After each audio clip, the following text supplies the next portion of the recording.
why people are so pressured. Pressure is self-made. Assumption is the worst thing. That's what people do. That is where the pressure comes in. Don't rely on what other people say. You must understand that that's not the end of the line.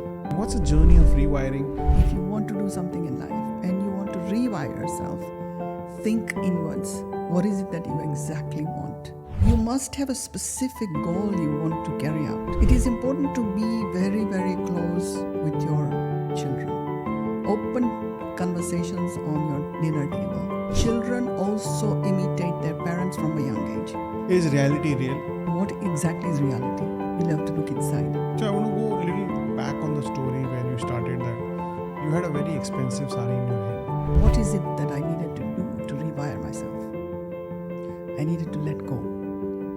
So I took the scissors, cut the sari, very expensive, put in the bin. Hello viewers, welcome again, and today I have invited a very powerful global personality to talk to us. She has born and brought up in Kenya. She has lived major life in London. She is Indian and she right now resides in Dubai. So she's a global personality. She has traveled 25 plus countries across the world and she has created this beautiful life to rewire her brain. So she exactly knows how to rewire the reality. She has a wonderful experience as a business owner. She has worked with a bank. She has approximately 4-decade experience of coaching, life coaching and mindset coaching. This podcast can change your life and rewire your brain. So let's tune in and meet Mala. Hello Mala, welcome on the show and thank you for joining in today. I really appreciate the time that you spent to have this podcast with you. Thank you. I want to know, you have named your book Rewire Your Reality. And we're going to talk a lot about rewiring and reality. But I want to start with, what is reality all about? What do you think is reality? Is reality real? Reality can be pretentious. You're hiding behind a face, trying to please the people around you. So what exactly is reality? We'll have to look inside. And to look inside, we have to go down to certain roots of understanding what we believe in, what not others believe about us, what not others want to ask us to believe about us. So that is very important. Believing in yourself. Yeah. So reality comes through believing. Yes. So, and most of belief comes from the childhood. Okay. So I know your journey. You are like a global citizen now. You're born and brought up in Kenya. You went to UK. Then you traveled more than 25 countries.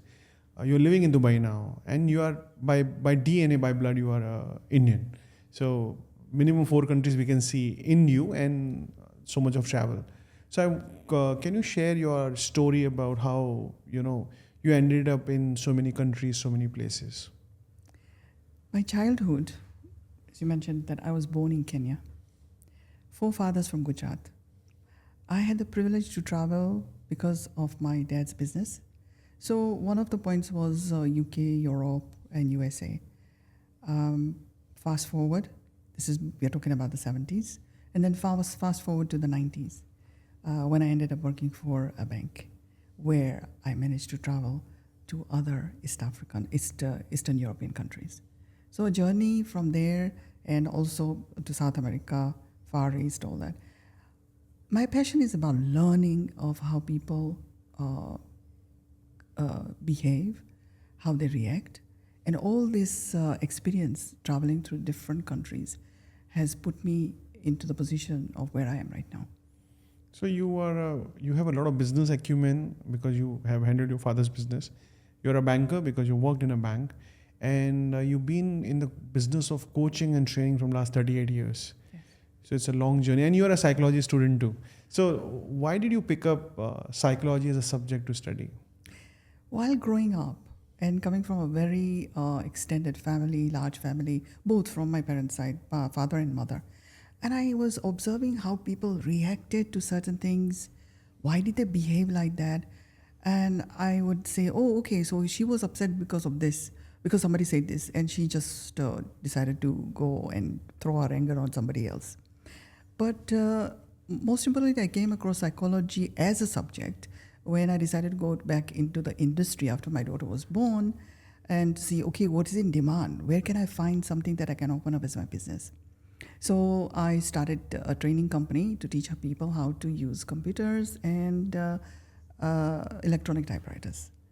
So that was the starting point of psychology where I touched. And then I said, okay, I need to understand more. I don't want to become a psychologist. I want to understand more about people's behavior and how I can help them going forward. So I decided to do a degree part-time in psychology as major, so Bachelor of Science. And that was back in the 1997.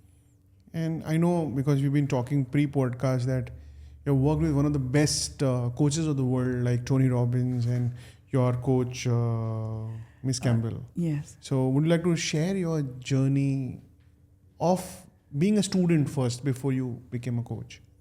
So as a student, I'm not just an ordinary student. And I like to explore first which university or which college or which institute I would like to go and study. People look at Harvard, Oxford, some other universities in the world, which they want to go there because that is their goal, and that's the main subject that they would be interested in doing that.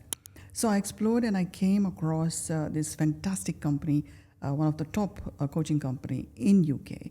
I volunteered to work with them on their exhibition stands and to understand what they do.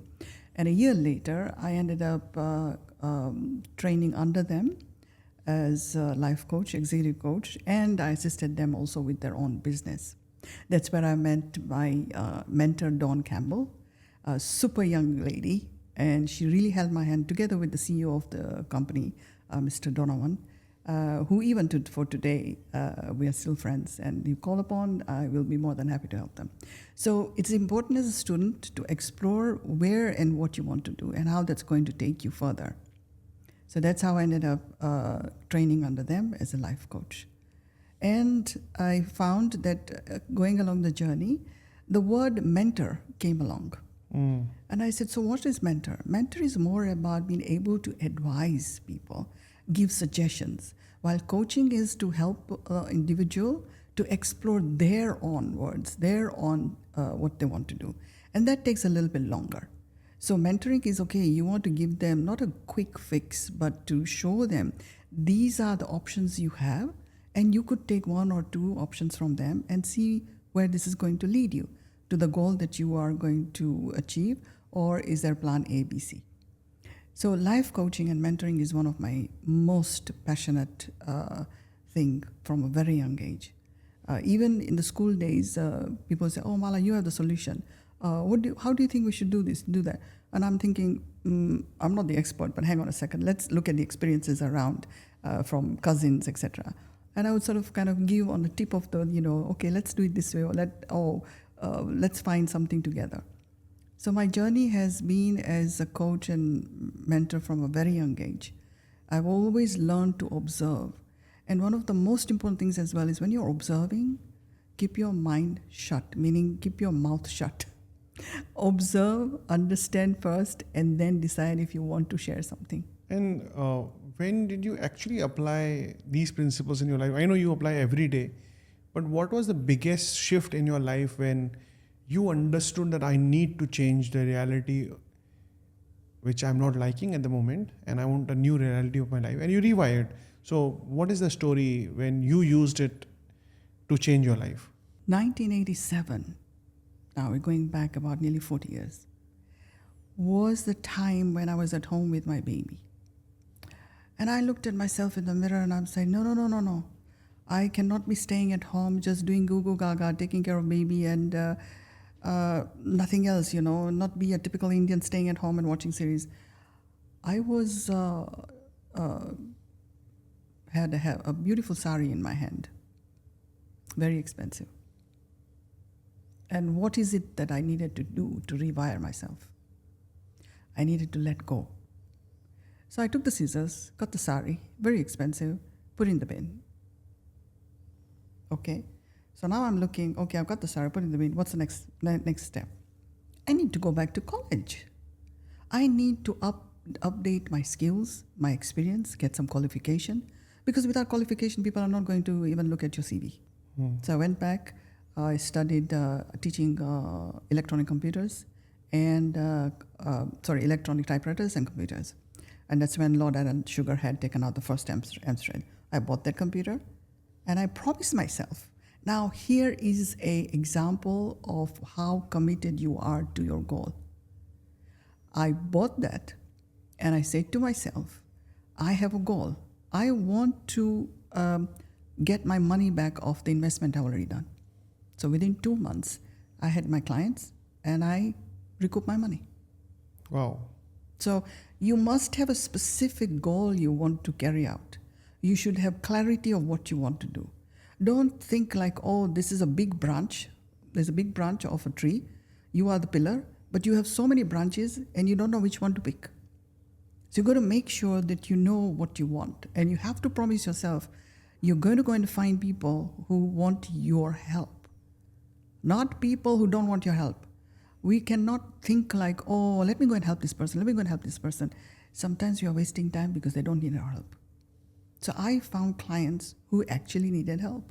And in particular through my college tutor, who said, oh, Mala, we have an opening here, and we need people to come and teach these people how to use these corporate individuals who had a little bit of ego on their shoulder, who didn't want to talk and accept that they don't need to acknowledge that technology has come now and it's going to move forward, and they need to learn how to do this. And that's where I found a lot of interaction, understanding the psychology of people, and we touched psychology during the training course as well. And I said, wow, this is very fascinating. I know I observe people. I know I try to understand the behavior, why people are going through certain things, but I need to study in depth to understand how I can help myself. Most importantly, before I can help others, I need to understand myself. Why I get angry, why I get frustrated, why suddenly I'm very happy at times, So the journey started with that, going back to college again. And I've never looked back, by the way. I'm still studying. I know.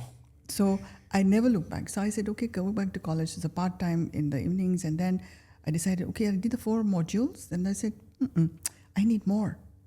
So about age of 40, I did my Bachelor of Science major in psychology. And that was part-time as well. So if you have a determination, if you want to do something in life and you want to rewire yourself, think inwards. What is it that you exactly want? Not what other people want. And then you need to make a plan and understand that plan is realistic, not something out of the sky and thinking, oh, okay, I will do this tomorrow. And then tomorrow never comes. So plan has to be in place and where you're going with it. Okay, sometimes things happen which are not in your control. The environment may have stopping some things, the pressure is there, and you are not finding any peace and thinking, oh God, where am I going with all this stuff?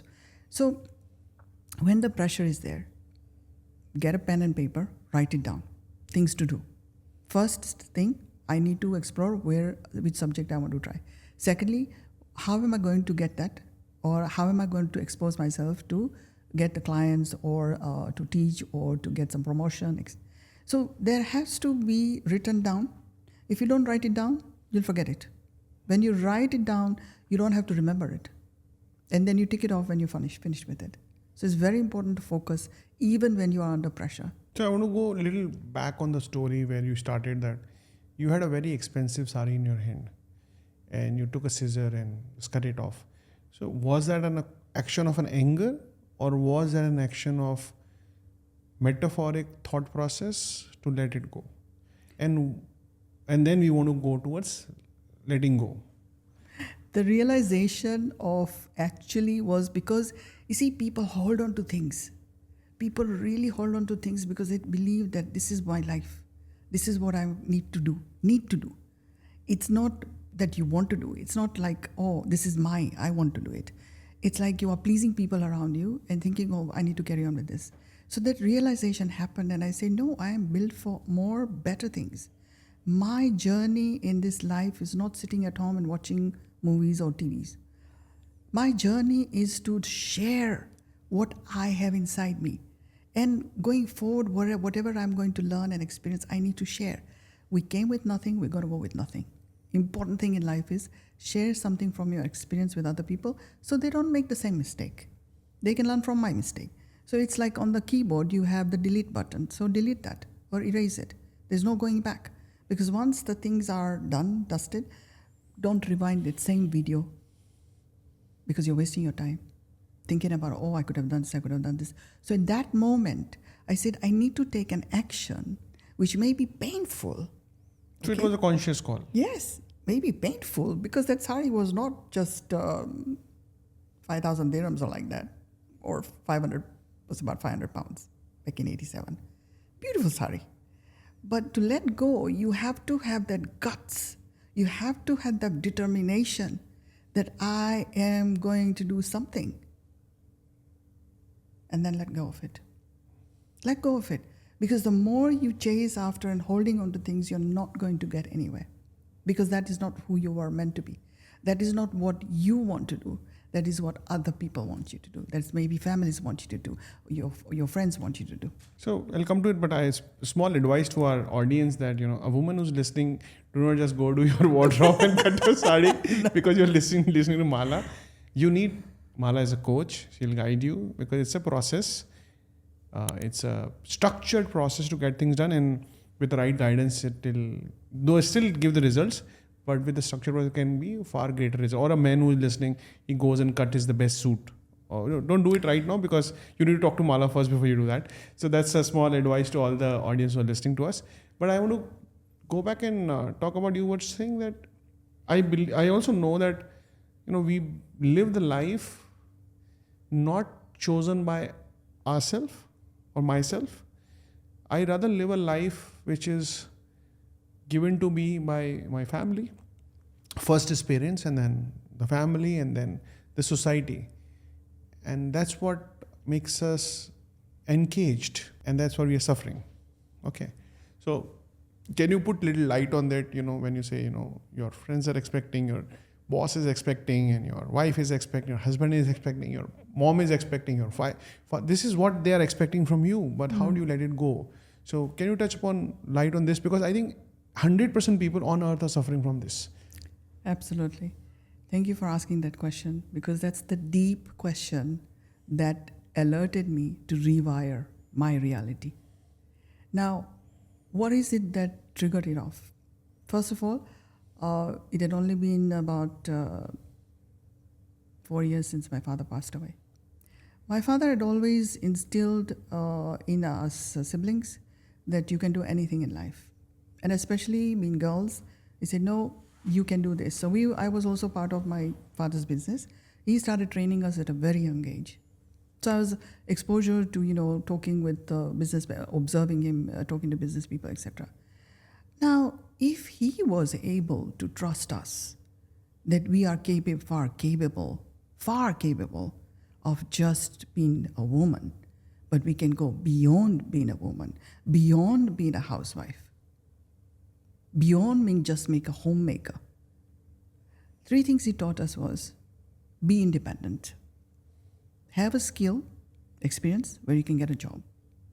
Second, you must know how to cook, so you're not wasting money doing delivery all the time for food. Thirdly, you must respect yourself. Must respect yourself because nobody else will respect you otherwise. You see, there's typical cultural thing in, I'm talking because I'm from Indian family, Gujarati family, and the thought pattern sometimes is, oh, you reach this age now, you can't do this. So I was not going to be that. I am, okay, I've got a baby, etc. So what, I have to just stay at home? No. So I thought about all this. And the most important thing I would like to also share here is that I started driving at a very young age. Now just imagine. Started at a very young age of 15. And for a father to put the trust in allowing me to drive a brand new Mercedes from Nairobi city to Mombasa at the age of 16, that trust and that belief that I can do anything by my parents, by my father, has stayed with me today. I have dedicated my book Rewire Your Reality to my father. His short name, as he was recognized, like Amu. Amu means immortal. Amu means inspiring. And his inspiration has still continued throughout. I want to ask you a little contradictory question here. Some of people in the world do not get enough support out of love. No one, I don't think any parent hates their kid. Out of overprotectiveness and love, they do not allow their kids to do things. Yes. And your father allowed you to drive a new Mercedes at 16. He trusted you, and that made you believe that you are a powerful person. But let's say a lot of people who do not get that kind of opportunity from the parents, so they may also live with a wrong belief system, saying they are not powerful enough. And sometimes if you're not good in studies too, I personally believe studies has very low role in your life to play to be happy and successful. But that's how we've been taught. So if I'm not in good studies too, then I'm always getting bashing from my parents and my teachers that I'm not good enough, I'm not good enough, I'm not good enough. So end of my college education, I actually believe that I'm not good enough. If someone is in that situation, they're listening to us, how do they start rewiring? What's the journey of rewiring? And before starting a journey of rewiring, understanding that this baggage they are carrying is not their own. So how do they start rebuilding the brain which would be ready for rewiring? I love this question. It is so relevant. It is so relevant. So everybody listening to this right now, take a paper and pen and write it down. It is your life, nobody else's. Some parents, because they have not lived their dreams, they will put it on to their kids. Oh, no. Guju, okay, you're going to do in business management. Oh, no. You're going to become a dentist. No. You're going to become a doctor, etc. So now imagine when my daughter, now I'm talking about life experience myself. This is not a made up story. So I had high hopes for my daughter to do business management, etc. But when she came to us and she said, Mommy, I don't want to do business management. And what happened at that time? Imagine a whole volcano exploded in my mind. Ay, what am I going to do with this girl? She doesn't want to do business management. What is she going to do in life? She said, Mommy, I want to do art. So, Mommy and Daddy, I want to do art. And I had to calm myself down. Okay? So I walked out, I thought about it, and I said, hang on a second. This is not my life. This is my daughter's life. If I have made her into what she is right now, and she's able to talk to me and voice her concern, I have done something right. Wonderful. I've done something right. Which means that this is a transparency conversation between parents and children. It's very important. Please, parents, do not hide behind a pretentious face because you want to please the society. You want to say that, yes, my kid is this, and this. We did a joint decision. We said, okay, we will support you. So we supported her throughout the whole journey of her doing a textile design degree. When they want to take a gap year, you talk about, okay, and I said to her, not on my money, honey. You look for 3 continents, you're going to go and study there. So my question to parents right now is, how transparent are you with your children? Don't hide anything. Be their vault. If they have any secrets or anything, your kids has done something, you keep it to yourself. Don't share it with other people. Because that is the point when they will come and say, oh, your kid this, did this, and embarrass your own child in front of you. Why? Why do we want to do that? So detach yourself from other people pleasing. It is very important that we please our own children. We look at our own children's future. What is going to make them happy? If they are not happy, as parents, we are not going to be happy. Then I had a client whose child, only 17, demanding 50 pounds every week, and then he would disappear. Okay? So the parents came to me and said, Mala, we can't understand what the child is doing. He doesn't say anything. He disappears over the weekend, one night, come back, etc., and back to school. And he doesn't seem to be happy. And these 2 young couple, they were running their own shop. Okay? Working hard for both their kids. Now, they had the best intention for the child, but did they explore what was exactly going on in the child's mind? No. Surprisingly, a couple of weeks later, after I talked to them, I said, "Are you sure he's not been bullied at school? Are you sure the teachers are supporting him?" It is very, very important. 3 things here. You must talk openly to your child. Ask them if there's anything that can help them. Is somebody bullying? Bullying is the most critical thing that can happen and damage the kid anytime. Anytime in their life. So true. Anytime in their life. So they say they saw bruises because he was being beaten in the school. And he wanted to hide over the weekend, so he was not with the family. And he would go and stay maybe with his friend, etc. That is another thing. The third thing is support them. Whatever they want to do, support them. They want to try play violin? Okay, let's do a couple of lessons. Try violin. Don't say you keep trying and nothing happens. No, exactly. If it doesn't work, you leave it. You want to try cello, you do that. You want to try harmonium, tabla, whatever. Let them experience it. Without experience, how are you going to let your children live in this world which is revolving so fast? Any experience they get is a bonus, whether it's voluntarily or whether going for lessons. If they don't, like I said, don't badger them. Oh, you started these classes and I spent so much money and you didn't do nothing about it. Excuse me, are we sending our child to be a concert player on the opera singers, etc.? No, we are enhancing their life. We are giving them the opportunity to explore. And if they don't like it later on, that's fine. It is important to be very, very close with your children. Open conversations on your dinner table and explain and talk about it.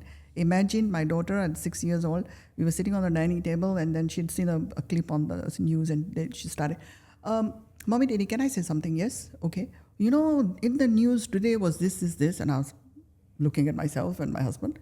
Wow, where did it come from? It's the observation, because children also imitate their parents from a young age. So true. At the age of 2.5, and very important, parents and friends who are listening, anybody who's listening, at the age of 2.5, psychologically, you think that they are not clever. They are very clever. Rather, they're absorbing everything, a sponge. Yes, and they are very good at manipulating the parents. They will go to one parent, ask them isolately, and say, "Oh, Daddy, I would like to do this, you know." And Daddy would say, "Okay, bacha, you know, okay, dear, you can do this." But she would come and ask the mother. The mother said, No, we cannot do this. You see, they'll play against each other. Now, I have a case of one such friend whose daughter is, she knew how to manipulate the children from parents from a very young age. To this day, she's still manipulating them. Yeah. And they don't want to acknowledge it. It's So already there. once kids learn, manipulate, and everything is happening for them, why would they stop? And it's a vicious cycle which is started now. Exactly. And you can't break from it.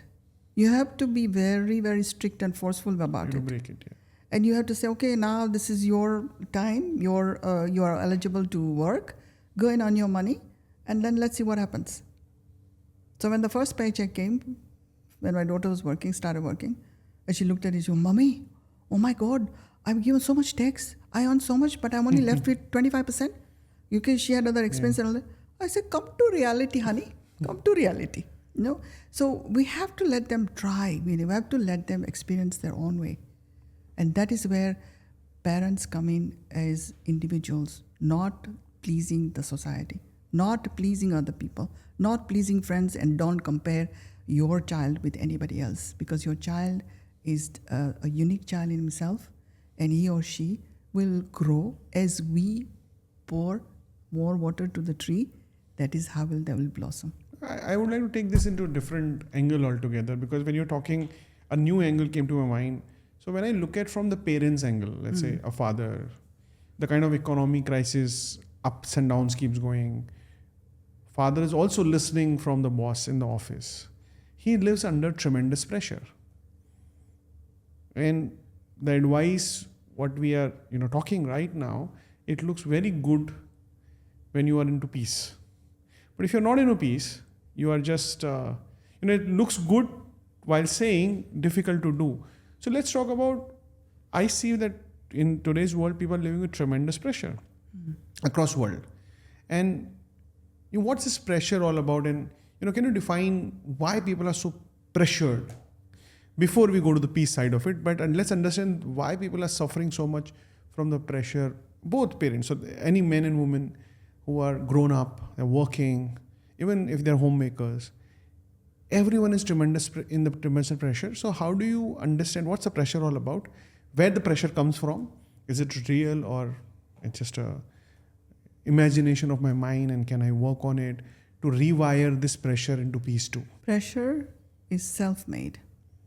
It's a self-made? Yes. Pressure is self-made. Pressure is self-made? Yes. If my boss is shouting on me and I'm getting pressurized, is it self-made or my boss made? No, it is self-made. Okay, Why? explain. Why? Because you are thinking, assumption, that your boss is angry at you. Maybe the boss is having a bad day, and he's throwing off the what you call the his from own the top. troubles and shits on your head, basically. Yeah. So you say he's the manager. So from the top manager, the head of the team, he's asking, these are the targets we need to meet. So he comes down and he does the same spiel to you. Okay. So because he's been told, he's giving the same spiel. Now, as a good leader, the person should be able to explain and sit down and say to the boss, the head of the department, is this realistic? If it's realistic, show me how we're going to do this for the team. So that's a leadership. Okay. When we talk about pressure within ourselves, it's our attitude. It's our attitude, how we're going to accept what has been said to us. Whether it's in anger, whether it's in peace, or whether it's in a ha ha ha ha ha ha. Assumption is the worst thing. That's what people do. That is where the pressure comes in. Because you are assuming and assuming and assuming and assuming, and nothing has happened. So what are the symptoms of that I'm living in a pressure? I'll give you an example. Okay, say it's time for appraisal in the company.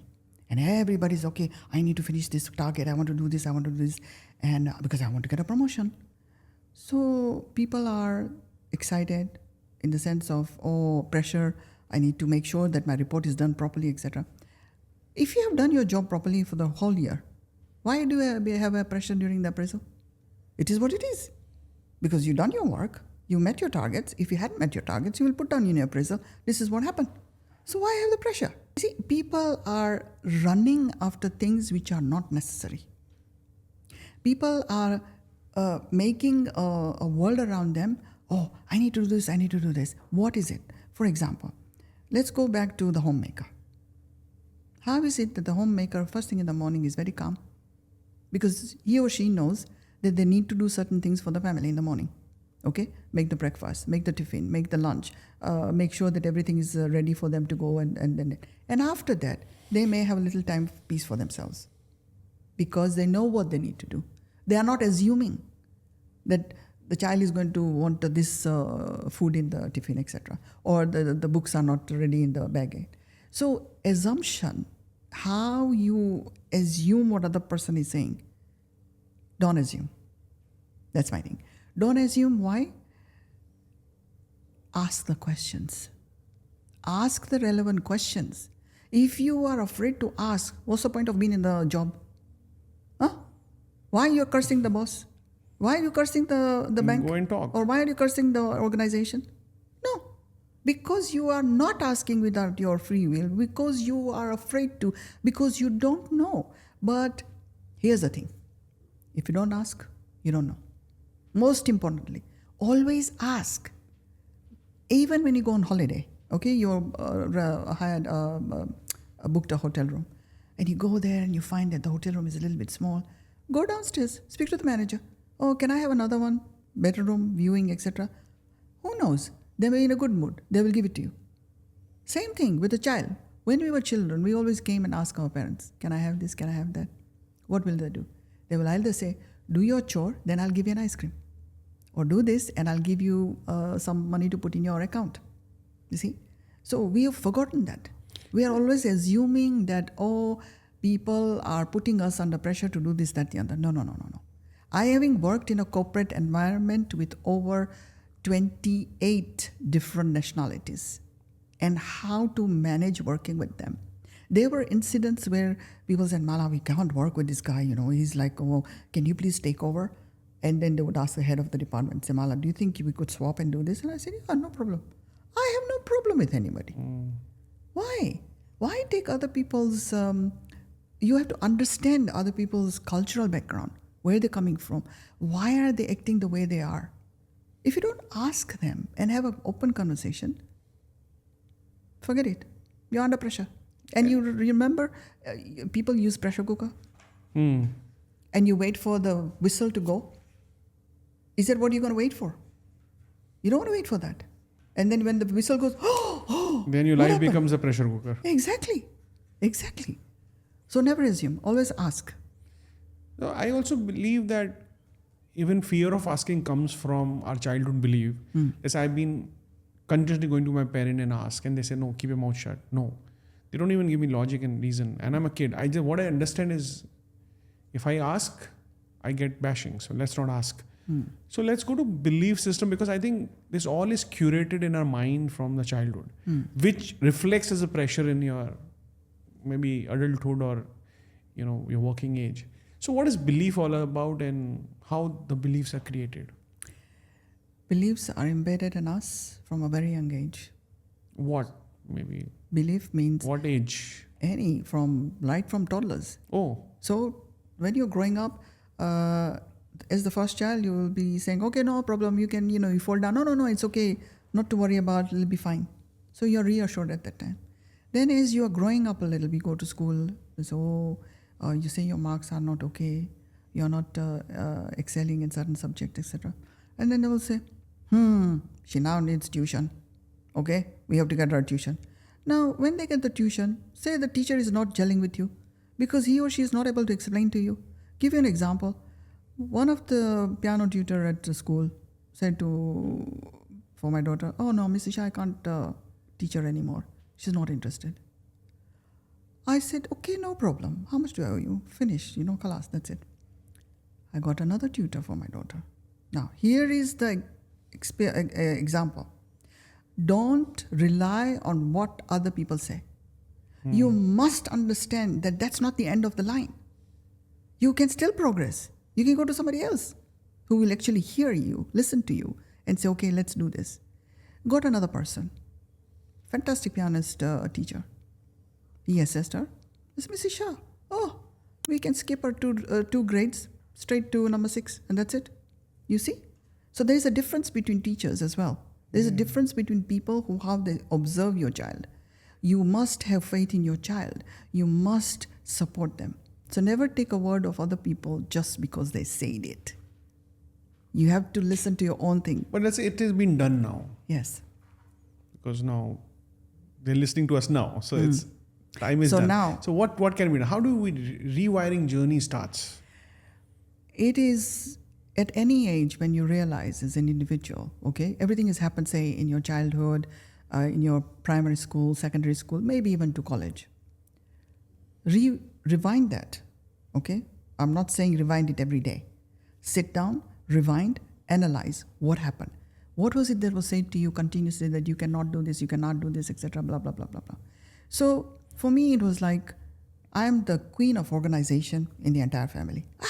Give it to Mala. She will be able to do this. She will all do the logistics, etc.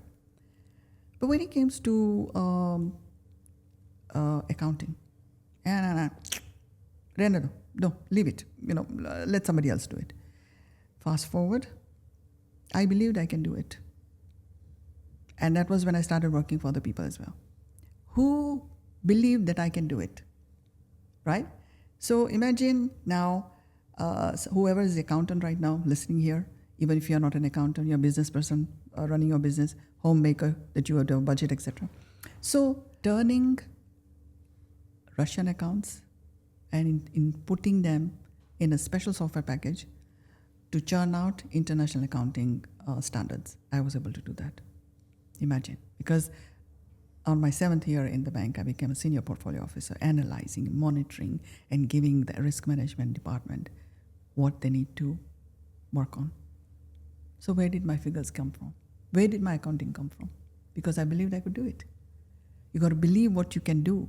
Don't rely just on parents. Parents will say, okay, no, you can't do this. No, you have to try. You try and show it to them, you can do it. Make them, And try with the help of a mentor or a coach. So the chances of success goes more. yes. When we talk about, let's really deep dive into the belief. Every child is put into a box when they're growing up. Okay, coming from an extended family, that's probably what happens. Okay, this person is good at doing this. This person is doing this. So then the entire family is chanting the same mantra, So true. right? Chanting the same mantra. No, no, no. Let her do this one. They will not allow the second person to come and try it and give the relief to the first person who's doing it because he or she has been doing it for many years. But we have to let go. Prime example. I'm very good at singing. And I love, it's a family thing. We love singing bhajans, etc. When we are together for not just religious but other things as well. And then I realized I need to let go because the next generation is ready. And the next generation needs to have that access. They need to be believed into they can do it without me leading them, but giving them the chance to lead themselves. So in 2000, I created a book in 4 days, and I put Gujarati in one page and phonetical translation on the next page. Did it in 4 days, and I found a publisher then in Ahmedabad, and he said, okay, we will do it. In 6 months, the book was ready. I gave the book away for free. I did about 2,000 copies, just so that everybody can get that and keep that cultural thing in our family, in our society, etc., and allow the child to understand, okay, this is what grandmothers used to do, great-grandmother used to do. This is our linear. This is what we should do. So it's important to be transparent. It's important to respect each other. It's important to make sure that you are not stopping your child or yourself from doing what you want to do. Because each and every person has the power within themselves. It's mind over matter. You can do anything in life. How and why I am here is because I have acknowledged that I have rewired my reality, and I rewire my reality every day. But I may be scared because it's an unknown zone and world is anyhow telling me don't do it, I'll fail and I'll have pain and I'll have money loss, I have relationship loss, whatever they're saying. And I'm scared and I don't want to go there because, I have fear. So how do I handle this fear part of it? Because even if I'm going to take an action, this fear will stop me. So, and the world is anyhow saying stop. So how do I break this barrier? And will the pain come or it will be always a rosy picture? There is never a rosy picture until you reach your goal. In between, you will have obstacles. Certain things will be happening which are not in your control. So, live example. I kind of had the fear of writing initially. And I said, I'm going to start writing, but I don't know who's going to publish my book. So back in 2010, I was in the middle of a conference, got a call from a publisher from USA. You haven't recommended to be part of this book project. And I'm like, okay. I said, I'm sorry, I can't talk to you right now because I've got 5,000 people in the room. And can you call me back in 2 hours? So they called me back. And I understood what they were on about. So that's when I did my first writing, and it was published then. Fast forward. What was the fear of unknown? Okay? Because I've never been asked by anybody, but it was my mentor who had put my name forward so that I could be part of that book project. And I was like, wow. And once that book was published, etc., I did my launch, and everybody was like, Mala, what you've written is absolutely fantastic. I can understand what you've written. And it was reaffirming that, what did I fear? It was my own fear of success. It was my own fear of trying to think like, whether the world will like my writing or not, whether people will acknowledge it or not, So it is that fear of unknown. If you don't step into from, say, you have 4 boxes, okay, on the floor. You are standing on the left-hand side box and you want to cross, but without putting the foot on the right-hand side. There are 2 right-hand side boxes. So how are you going to cross? You're going to lift one of your legs to put forward, to the box to the left side, which is the empty one again, okay? Because you can't use the two on the right. Now, that box is not just the box there on the floor. Now, we're talking about that box is elevated. It's higher up from the floor. And you are thinking, oh, I'm going to fall if I put my foot forward. So it's that fear of thinking, oh, I may fall. Now, if you think, this is very important now, if you think you're going to fall, you will fall. Because you already rewired your brain and saying, oh, I'm going to fall. But if you think you are not going to fall, you will climb up. You will step onto the next square and you'll be fine. Live example. Somebody asks me to climb a 70-foot pole. It's like a telephone pole, okay? And the space at the top of it is only enough for 2 feet to stand up. I looked at the pole up and I said, okay, let's do it. Worst come worst, if I can't reach the top, I'll be able to at least say that I reached the middle or quarter part. Here's the lesson. You have to try. If you instill that fear, oh, no, I can't do it from the beginning, you will not be able to do it because you won't even step on the first ring of climbing up. To bring you back to this, yes, I did. Climb up 70 foot.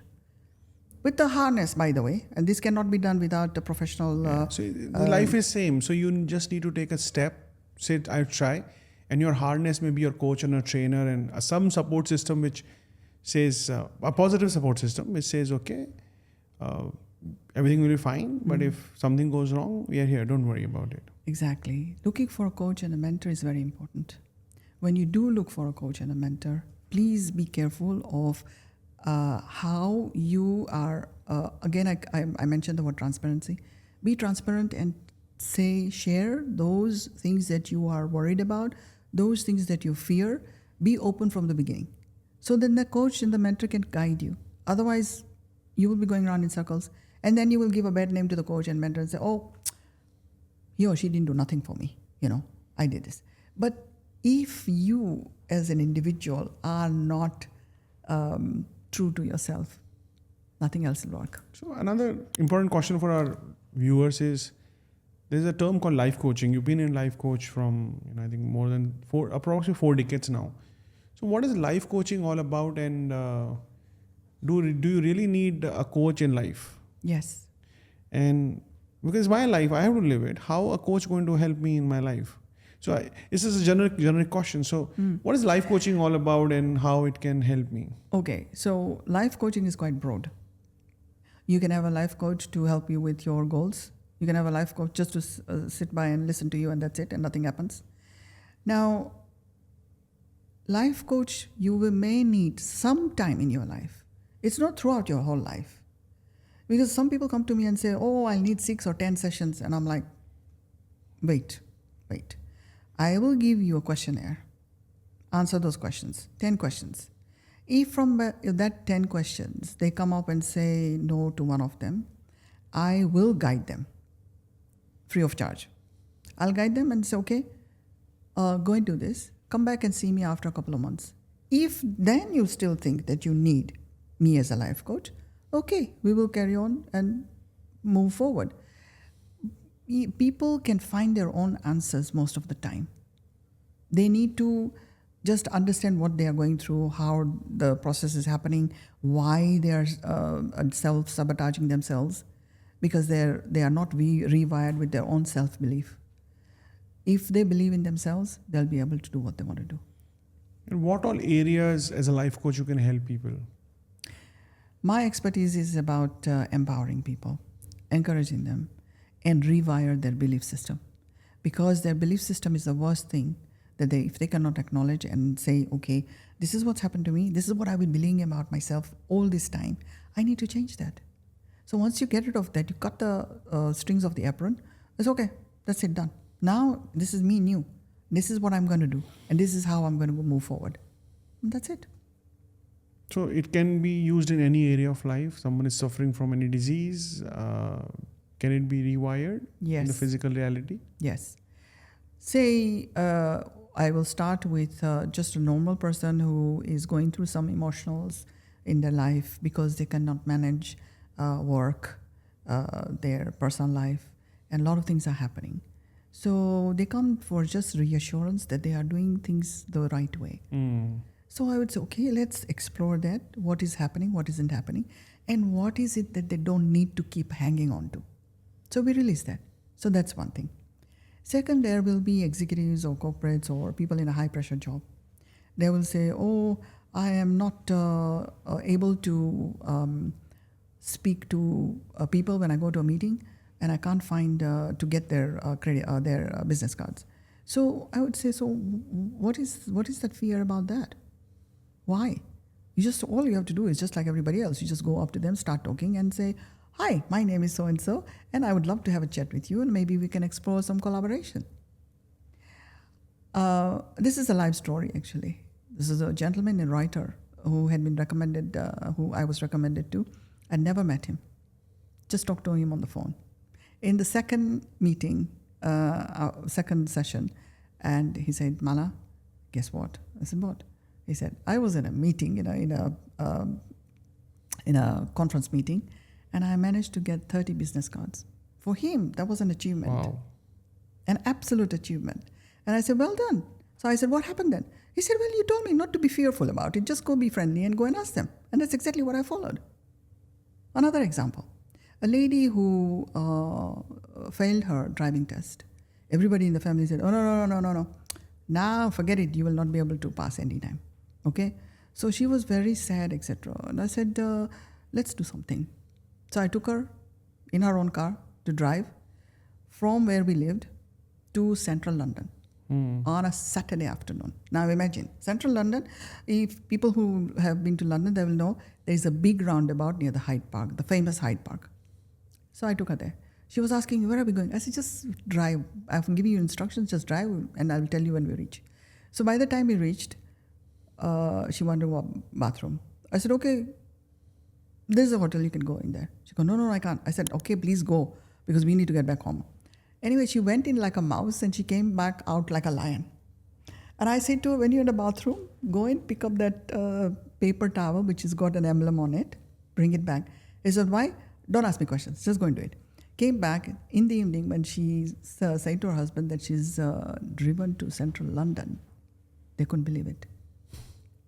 6 weeks later, she passed the test.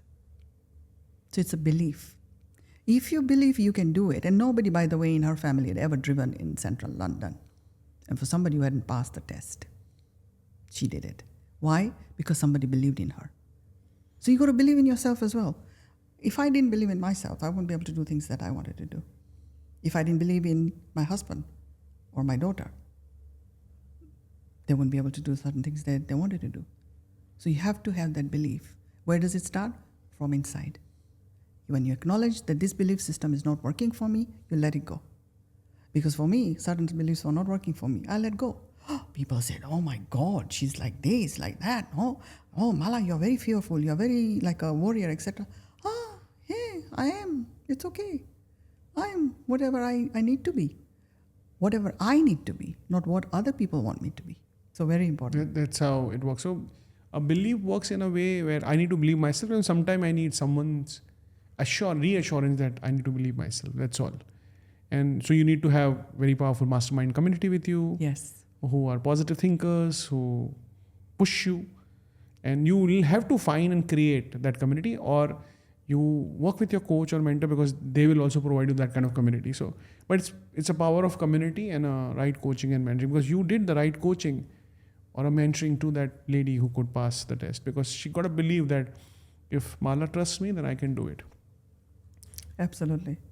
Same things and different scenarios like MBA students. So as a part of the alumni where I used to did my university, they invited me back, so I volunteered and I mentored those MBA students, because sometimes they get into a position where they are overwhelmed because they've come from different countries to study in UK and they don't know the environment, they don't know certain things. So I would help them and say, okay, let's explore this, let's do this, and trying to keep their pressure down, trying to help them to find a little bit of peace within them, and also connect them with their cultural organizations. Similarly, mentoring entrepreneurs through the NetWest Entrepreneurs Accelerator Program. So again, I volunteer. So it's important to volunteer. So I am increasing my experience, which I can bring back to my clients and understand how these things work and give them that support that they need. So let's say someone is listening to us and they need help. How do they reach out to you? How do they reach out to you for help, professional help? So how do they reach out? What's the right method? The right method is to email me. And my email address is success@malashah.com. Once they send me that they want to engage with me, very one line, I would like to have a 20-minute session with you to explore how we can work together. And that's it. And after that, we will have an online Zoom call, which I believe is more effective, explore what needs to be done, and take the journey from there. And any social media profile where they can follow you? Yes, I have Instagram handle, Mala Shah 360 days available. It's the 6 days I'm not available. And Facebook as well, there is a page on that. And most importantly, LinkedIn. So 2 more active ones are Instagram and LinkedIn. So what I'll do for all of our viewers, in the description box, I'll mention this Facebook, LinkedIn, Instagram, and email ID. So they can follow you, learn more, and whenever they need, they can reach out to you for more help. Thank you. I also want to know, what was your favorite chapter when you were writing a book, where you thought, wow, I know you know most of the content, that's why you wrote, but while writing, you felt wow when you were writing the chapter. The very first chapter, because that's the very important chapter based on belief systems and how to stop yourself from self-sabotaging. Because you tend to stop because people start disbelieving in you or putting disbelief in you. And in that chapter, I created and shared a model called SIP, CIP. And what does SIP stand for? Before we go there. So when you pronounce SIP, can you sip a cup of tea or can you kip? English is very ambiguous, but anyway. So SIP stands for consistency, insistency, and persistent.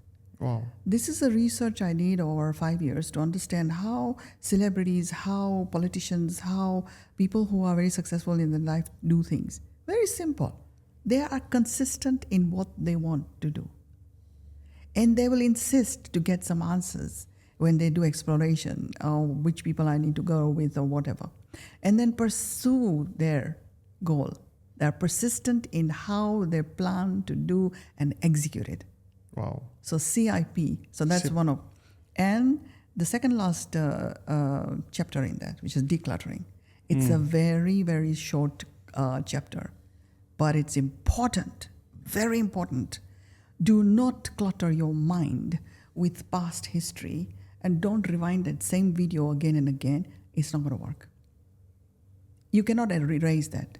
You can only learn from it and move forward.